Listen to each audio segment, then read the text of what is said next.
Savez-vous que le Coran mentionne l'unicité des empreintes digitales humaines et que la science l'a prouvé?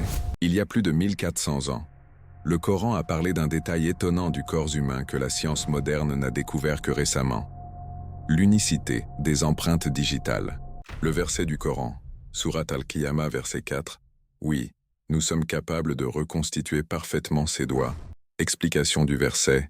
Dans ce verset, Allah parle du pouvoir de recréer l'être humain après la mort. Mais il ne dit pas seulement le corps ou les mains. Il précise les doigts. Banane.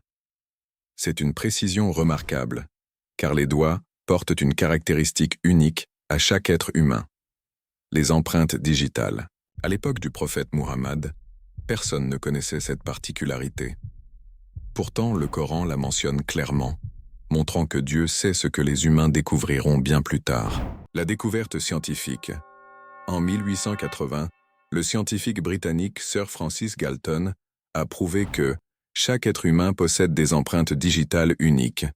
Même les jumeaux identiques n'ont pas les mêmes empreintes. Ces empreintes se forment dans le ventre de la mère, entre la 3e et la 4e semaine de grossesse. Elles ne changent jamais, même si la peau se régénère après une blessure. Aujourd'hui, les empreintes digitales sont utilisées dans le monde entier pour identifier les personnes, dans la police, les passeports, les téléphones, etc. Résoudre les crimes. Confirmer l'identité dans les documents officiels. Tout cela montre que le Coran a révélé une vérité scientifique plus de 1200 ans avant que la science moderne ne la découvre. Conclusion. Ce verset est une preuve parmi tant d'autres que le Coran n'est pas un livre humain, mais bien une révélation divine. Chaque mot y a une précision scientifique, historique et spirituelle.